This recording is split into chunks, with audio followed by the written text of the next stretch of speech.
La crise des Malouines, le blocus naval britannique est en place. Le secrétaire d'État américain à Londres discute d'un compromis. Nouveaux incidents à Jérusalem et dans les territoires occupés, une dizaine de blessés, la grève générale largement suivie. Antenne 2 spécial Japon, ce soir les laissés pour compte du miracle japonais. Madame, Monsieur, bonsoir. Jamais, depuis la Deuxième Guerre mondiale, on n'avait vu une telle concentration navale dans une zone de tension. Depuis ce matin à l'aube, la flotte britannique a mis en place le blocus des eaux territoriales des îles Malouines, menaçant de couler tout bateau argentin qui se hasarderait dans un rayon de plus de 350 km. L'ultimatum britannique est apparemment respecté. Aucun bâtiment de guerre argentin ne se trouve dans la zone d'exclusion, affirme-t-on à Buenos Aires comme à Londres. Une large zone maritime autour de l'archipel des Malouines a été minée, d'après les autorités militaires argentines, qui se disent prêtes à un éventuel affrontement. Entre Londres et Buenos Aires, la guerre des nerfs correspond maintenant, sur le terrain, à un rapport de force militaire. Bruno Albin. Dans l'état actuel des choses, et avant même l'arrivée de la Royal Navy dans la zone de guerre de 350 km centrée sur l'archipel, la présence d'un ou plusieurs sous-marins nucléaires donne un certain avantage à la Grande-Bretagne.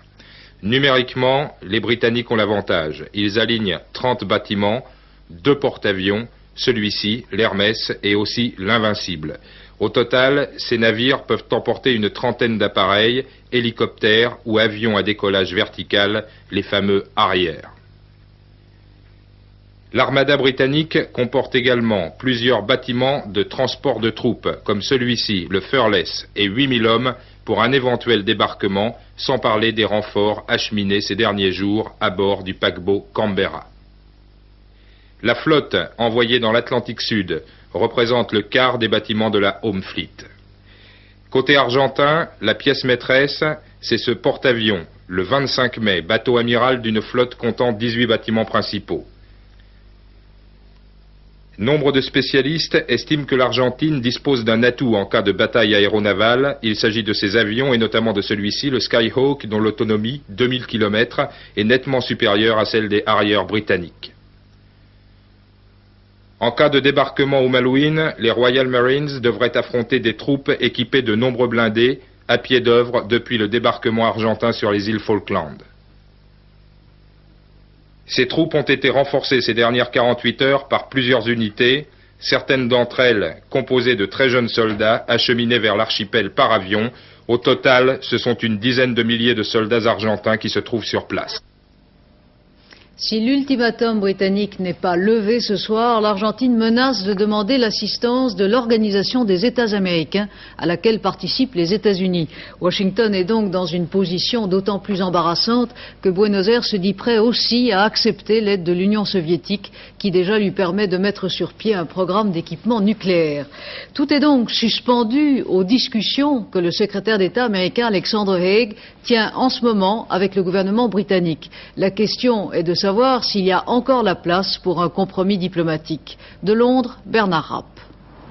C'est un Alexander Haig fatigué, semble-t-il, par ses allées et venues entre Londres et Buenos Aires qui est arrivé ce matin au 10 Downing Street. Je viens avec des propositions précises, avait-il affirmé dès son arrivée en Angleterre. Apparemment, ces propositions sont difficiles à accepter pour le gouvernement britannique si l'on en juge par la durée des conversations cet après-midi. Cela dit, quelles sont donc les bases de négociation présentées par le secrétaire d'État américain? On peut imaginer qu'elles ont été de deux sortes. Il s'agit d'abord et en priorité d'éviter un affrontement armé sur le terrain. La solution à laquelle aurait semble-t-il souscrit Buenos Aires serait une évacuation de l'île par les troupes argentines, à charge pour la Grande-Bretagne d'arrêter sa flotte qui vogue vers les Malouines. Cela posé, il resterait à régler le fond même de la négociation. Une chose est sûre, jamais l'Argentine ne renoncera à sa souveraineté sur les îles. Aussi parle-t-on d'une solution, là encore transitoire. La souveraineté argentine sur les Malouines serait reconnue du bout des lèvres. En échange, Londres conserverait, un temps encore, l'administration de l'archipel. Le temps, par exemple, de mettre en place un gouvernement civil auquel participeraient les habitants des îles. Mais en toute hypothèse, il s'agirait là d'une base de négociation. En tout cas, Mme Thatcher a décidé de convoquer mercredi le Parlement britannique. M. Haig, lui, est prêt à poursuivre sa navette diplomatique. Il pourrait retourner dès demain à Buenos Aires. La presse britannique ne cesse depuis le début du conflit d'insister sur la double nécessité d'un règlement diplomatique et d'une politique intransigeante du gouvernement britannique. Mais la priorité maintenant doit aller à la négociation. Bernard Rapp.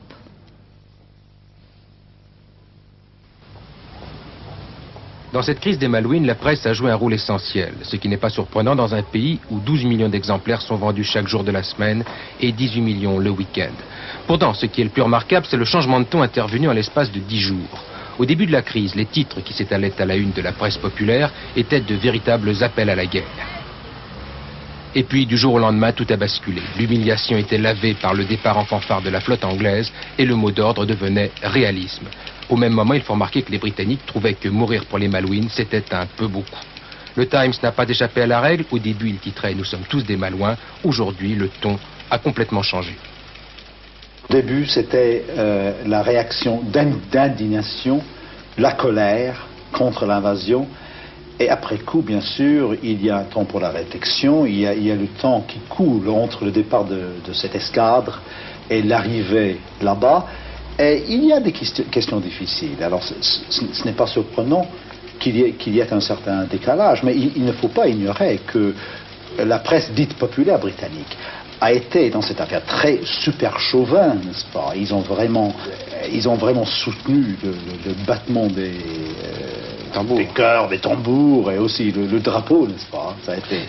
Le courrier des lecteurs du Times est un bon indicateur de façon générale. Quel type de lettres recevez-vous? Ah, c'est divisé. Au début, on avait été très solide, mais comme j'ai dit, les arguments commencent, c'est le grand débat maintenant, et vous avez vu les lettres de samedi qui disaient qu'il ne fallait pas seulement être très simpliste et dire que c'est une simple question de principe, c'est l'hypocrisie. Qu'est-ce qu'on va faire par la suite? Qu'est-ce qu'on va faire avec les Falklands une fois regagnés? Et bien sûr, c'est un problème très difficile. C'est vrai, à Londres, la presse pense déjà au lendemain de la crise, avec à l'horizon la perspective d'une crise politique majeure. Oui, les commentateurs insistent de plus en plus sur la dimension planétaire du conflit. Moscou se défend aujourd'hui dans un communiqué de l'agence TASS de vouloir tirer profit d'un conflit local. Autre foyer de tension, le Proche-Orient. Les coups de feu meurtriers du forcené qui hier en uniforme israélien a tiré sur la foule arabe dans l'un de ses lieux les plus sacrés à Jérusalem ont rallumé avec violence la tension qui couvait depuis plusieurs jours dans les territoires occupés. Aujourd'hui, de nouveaux incidents en Cisjordanie et à Jérusalem même ont fait une dizaine de blessés. La grève lancée hier par le Conseil musulman a été largement suivie par la population arabe. L'image du jour est donc encore celle de la brutalité. Ce demeure le troisième lieu saint de l'islam. Depuis l'attaque d'hier, la grève est totale, surtout à Jérusalem-Est. De très importantes forces de police et l'armée parviennent à peine à maintenir l'ordre. Le Conseil suprême islamique s'est réuni ce matin. Un de ses chefs, Anwar el-Khatib, ancien gouverneur jordanien de Jérusalem. La grève va-t-elle se prolonger au-delà des 7 jours prévus? Certainement, sans aucun doute, c'est la mosquée qui a été visée, le lieu le plus cher à nos esprits et à nos corps. Nous sommes prêts à tous les sacrifices pour défendre ce lieu saint. Le Conseil islamique se sent isolé malgré le soutien de certains dignitaires chrétiens. Pour Anwar Nusaybe, ancien ministre jordanien, la situation paraît sans issue. Nous voulons tous la paix, une paix juste, mais comment une réconciliation honorable avec Israël est-elle possible dans une atmosphère comme celle qui règne depuis l'attentat contre la mosquée?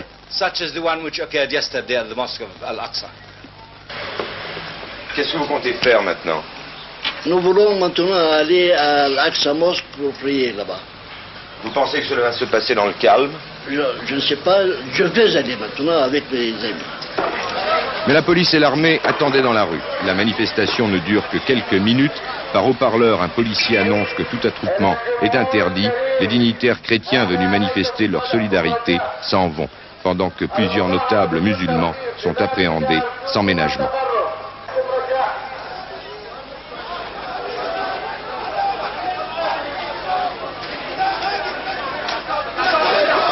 Le mufti de Jérusalem et les responsables religieux n'ont pas été conduits au commissariat. Ils se sentent impuissants face aux mesures décrétées par les autorités. Que pensez-vous faire maintenant? Je ne sais pas.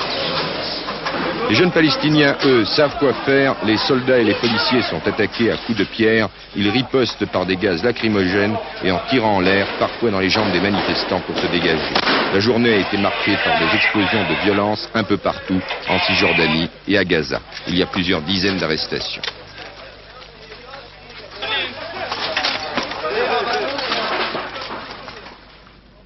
Devant ce regain de tensions internes, le Premier ministre israélien a assuré Washington qu'il n'était pas question, contrairement aux rumeurs de plus en plus pressantes, qu'Israël envisage d'attaquer le Sud-Liban.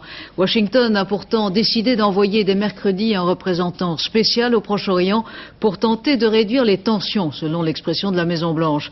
En effet, à 14 jours du retrait définitif d'Israël du Sinaï, les différends entre Jérusalem et le Caire pourraient remettre en question l'application des accords de Camp David. Le vice-premier ministre israélien, David Levy, lui-même, a déclaré que son gouvernement était prêt à stopper le retrait du Sinaï si l'Égypte continue d'adopter des mesures opposées aux accords, en se rapprochant notamment de l'OLP. Au Caire, on rejette ces accusations et on affirme que le retrait aura bien lieu le 25 avril. Du Caire, Pierre Serra. On a tout à fait conscience ici en Égypte du fait que les risques que les Israéliens ne rendent pas le Sinaï à la date prévue du 25 avril, se sont considérablement accrus ces dernières semaines. Mais généralement, on accorde encore dans l'opinion 80% de chance au respect du calendrier fixé. Cela dit, les déclarations de M. David Levy ne sont pas considérées ici comme officielles et on préfère éviter de perdre son calme tout en proclamant que l'Égypte respecte scrupuleusement les accords de Camp David à tous égards et notamment sur le plan militaire dans le Sinaï. Les négociations sur l'autonomie palestinienne qui n'ont pas encore abouti n'ont rien à voir avec le retrait du Sinaï, qui n'est que l'accomplissement du cadre bilatéral de Camp David. L'Égypte, dans ces conditions, se garde bien de fournir aux Israéliens le moindre prétexte qu'ils pourraient saisir pour éviter de se retirer du territoire égyptien occupé depuis 1967. Le roi du Maroc a décidé de saisir le Conseil de sécurité des Nations Unies à la suite des événements de Jérusalem et des territoires occupés. En Turquie, volte-face du régime. Après avoir fait arrêter une nouvelle fois samedi dernier l'ancien Premier ministre, Bülent Ecevit, la cour martiale d'Ankara décide de le libérer pour l'arrêter à nouveau 3 heures plus tard. Les motifs de cette nouvelle incarcération n'ont pas été communiqués, mais M. Ecevit était accusé d'avoir porté atteinte au prestige de l'État turc dans des conversations avec des journalistes étrangers. En Iran, la tête de Sadegh Ghozabeh, l'ancien ministre des Affaires étrangères, réclamé par des manifestants à Qom, la capitale religieuse du pays. L'ancien ministre arrêté il y a quelques jours aurait comploté contre l'imam Khomeini, dont il avait pourtant été l'un des plus proches. En Allemagne, les marches pour la paix ont réuni pendant le week-end de Pâques plusieurs dizaines de milliers de manifestants dans tout le pays. Les rassemblements ont été cependant moins spectaculaires qu'en octobre dernier. Les mouvements pacifistes allemands sont divisés, même s'ils continuent de peser sur l'opinion publique allemande à une semaine du congrès du Parti social-démocrate où le chancelier Schmitt jouera son va-tout sur la question des euromissiles. À Bâle, plusieurs milliers de personnes ont commencé une marche pacifiste à la frontière entre la Suisse, l'Allemagne et la France. En France, c'est un calendrier social chargé qui attend le Premier ministre. Monsieur Mauroy veut en effet renouer le dialogue et la concertation avec les partenaires sociaux. Tout au long de la semaine, il recevra donc successivement les dirigeants des centrales syndicales et du CNPF, en commençant demain par la CGT. Le gros point noir sur le front social est le conflit à l'usine Renault de Flins. La direction, vous le savez, a décidé de mettre dès demain matin en chômage technique 6 900 ouvriers après la reprise de la grève dans certains ateliers. La CGT veut négocier le plus rapidement possible. Laurent Carenzo. Renault Flins risque d'être paralysé. Demain matin à 6 heures, près de 7000 personnes seront au chômage technique. La direction de la régie a décidé ces mesures à la suite d'une grève surprise déclenchée sur les chaînes de montage et de sellerie jeudi dernier. En effet, à peine le conflit des caristes était-il terminé que plusieurs centaines d'agents de production des chaînes décidaient à leur tour de se mettre en grève. Principale revendication, la qualification professionnelle. Les grévistes réclament en effet le passage des OS au titre d'ouvriers professionnels. Ils réclament en outre une augmentation des effectifs, la souplesse des congés sans solde et une prime de 500 francs. La direction, qui avait lâché du lest vis-à-vis des caristes, le jour même où Pierre Mauroy signait le contrat de solidarité, a voulu tuer dans l'œuf toute velléité revendicative. En effet, elle craint des surenchères catégorielles qui remettraient en cause l'accord d'entreprise signé en décembre dernier par tous les syndicats. Pour ceci, il s'agit ni plus ni moins d'un lock-out et la CGT réunie ce soir appelle les ouvriers à se présenter demain matin à la porte de l'usine. On attend cependant des négociations dans la journée de demain. C'est demain que le président de la République quittera Paris pour le Japon, où il est attendu mercredi pour une visite officielle de 4 jours. Une visite qui doit améliorer la compréhension entre la France et le Japon et aussi définir de nouvelles règles du jeu économique entre les deux partenaires. C'est ce que le chef de l'État explique en préambule à ce voyage aux représentants de la télévision japonaise, NHK. Le Japon, par ses qualités, et justement, faire un procès au Japon parce qu'il a des qualités, ce serait absurde, ce serait même injuste. Par ses qualités, est un remarquable producteur de biens multiples, et de marchandises produites dans des conditions telles qu'il peut emporter beaucoup de marchés. Bon, bien, il faut qu'il se rende compte qu'il ne peut pas accentuer davantage sa pénétration sans que lui-même accepte d'être davantage mêlé dans sa vie commerciale au commerce des autres pays. Il doit s'ouvrir davantage. Sans quoi, inévitablement, il y aura une Europe qui deviendra par nécessité davantage protectionniste. Et il ne s'agit pas de procès. Je répète, moi je suis tout à fait pas de question de faire un procès au Japon qui ne le mérite pas. Mais il y a une discussion franche, ouverte, sérieuse, qui est devenue absolument nécessaire. Antenne 2, vous le savez, est présente en force au Japon dans le cadre de notre opération spéciale. Ce soir, nous découvrons l'envers du miracle japonais, les laissés pour compte.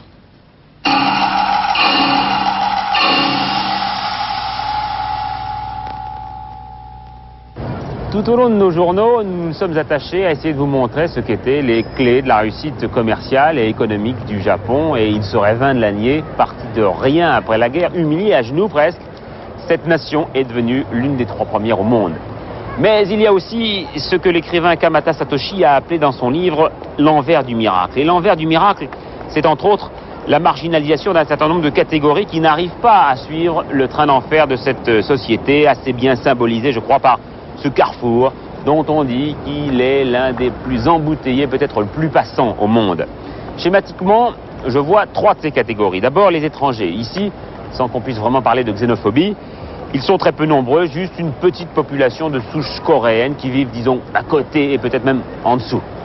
Ensuite, il y a ceux qu'on a sortis du système ou ceux qui sont sortis d'eux-mêmes du système, les journaliers qui, de génération en génération, sont condamnés à vivre l'insécurité de l'emploi dans un pays qui fait tout pour la combattre puisque le taux de chômage est le plus bas au monde, l'un des plus bas au monde.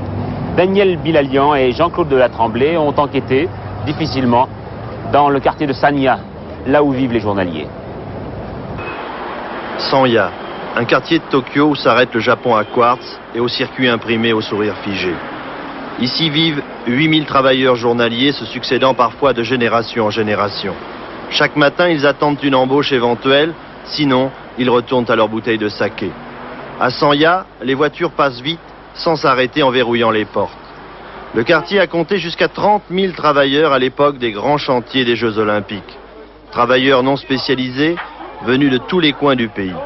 L'automatisation, les robots, les condamnent aujourd'hui progressivement au chômage. Dans la salle de soins du dispensaire municipal, une équipe de volontaires soigne les blessures apparentes de ce monde violent et marginal, où déambulent comme des fantômes ces laissés pour compte du progrès économique. C'est dur, c'est tatoué, ces hommes, ou ce qu'il en reste, un psychiatre les connaît bien. Il recueille leurs confessions entre 2 points de suture. Vous travaillez ici depuis 8 ans maintenant. Est-ce que cela vous a amené à une réflexion particulière sur ce quartier et sur ce qu'il représente? J'ai commencé par un énorme malentendu. Intéressé par la criminologie, j'avais tendance à séparer auteur et victime. Or, il existe une criminalité particulière où ces deux notions sont confondues, c'est le suicide. J'ai appris ici à traiter ces cas où auteur et victime sont également criminels. Chez les Japonais, on a tendance à vouloir ignorer, à ne pas les montrer. Par exemple, il existe dans ce quartier 90 cas par an de morts inexplicables, imprévisibles, que le médecin que je suis ne pouvait pas prévoir. Cet homme groggy a passé la nuit sur le trottoir, carrément allongé devant la porte du commissariat. Personne ne l'a dérangé. À Sanya, on est aussi vraiment libre, c'est-à-dire abandonné. Autre catégorie marginalisée parce que non productive, les personnes âgées. Le phénomène est grave, on assiste ici à un vieillissement accéléré de la population. En un quart de siècle, le troisième âge a doublé de volume. Et à ce train-là, disent les statisticiens, eh bien, dans 40 ans, il y aura un jeune pour une personne âgée. Alors, vous l'imaginez, les conséquences économiques sont très graves, psychologiques aussi, dans une société qui jusqu'alors reposait sur des bases familiales traditionnelles. Eh bien, la solitude est très mal ressentie et le nombre des suicides est plus élevé qu'ailleurs. Une enquête de Patricia Charnelet de Jacques Aubertin. Cette image montre l'appartement d'un vieux dont le corps n'a été découvert que 4 jours après sa mort. La diffusion de ce reportage à la télévision japonaise a été un événement car il montrait un phénomène nouveau, la solitude des personnes âgées. Une question culpabilisante pour un pays qui célèbre le culte de la famille. Deuxième exemple, cette lettre envoyée à la télévision par une femme de 70 ans. Elle exprimait ainsi son désespoir. Depuis 19 ans, elle vit avec son mari dans cette pièce de la banlieue de Tokyo. Ils ont une pension de 2400 francs par mois et tous les 4 jours, ils se font livrer de la nourriture. Et cette femme explique, c'est vrai, on nous donne de l'argent, mais il n'y a plus aucune joie dans notre vie. Depuis 19 ans, nous sommes malades et je n'ai rien d'autre à faire qu'à rester assise. Nous sommes seuls tous les deux ici. Alors j'ai bien le droit de mourir si je le veux.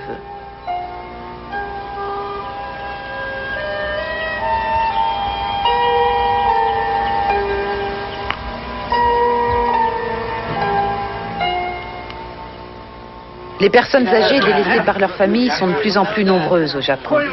La population connaît un taux de vieillissement l'un des plus rapides du monde.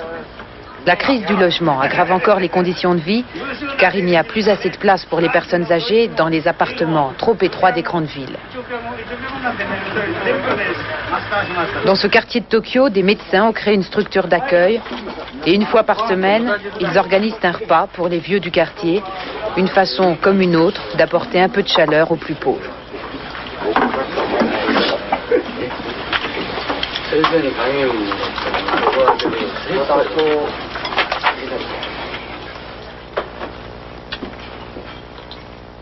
À l'inverse, il existe des maisons de retraite pour les riches.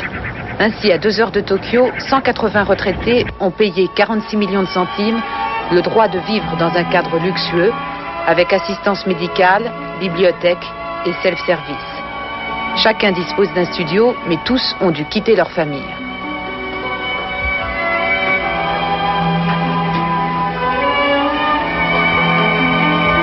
Un homme de 70 ans, ancien professeur de l'université de Tokyo, spécialiste de littérature et de grammaire française, vit ici depuis 2 ans. Il travaille tout seul à la rédaction d'un dictionnaire franco-japonais.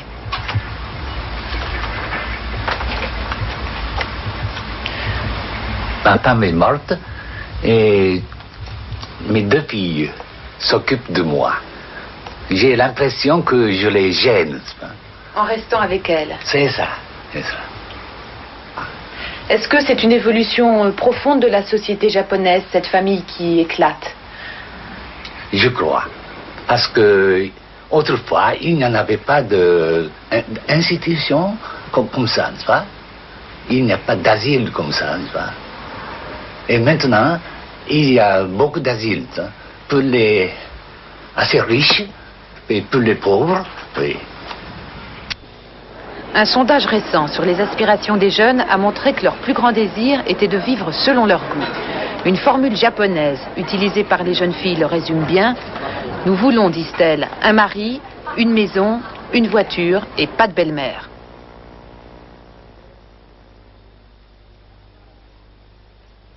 À cela s'ajoute un taux de retraite, un âge de retraite exceptionnellement bas, 55 ans, mais à l'inverse de ce qui se passe en France, les gens souhaitent non pas le diminuer, mais l'augmenter. Dans un sondage publié aujourd'hui, il est prouvé que la majorité souhaite aller jusqu'à 65 ans. Et il faut dire qu'ici, ne plus travailler, c'est ne plus être utile à quoi que ce soit. Et dans un pays régi par les lois de la dignité, eh bien c'est très grave. Voilà, de tout cela, nous reparlerons ce soir encore à 23h15 dans notre dernier journal. À vous Paris, à vous Christine.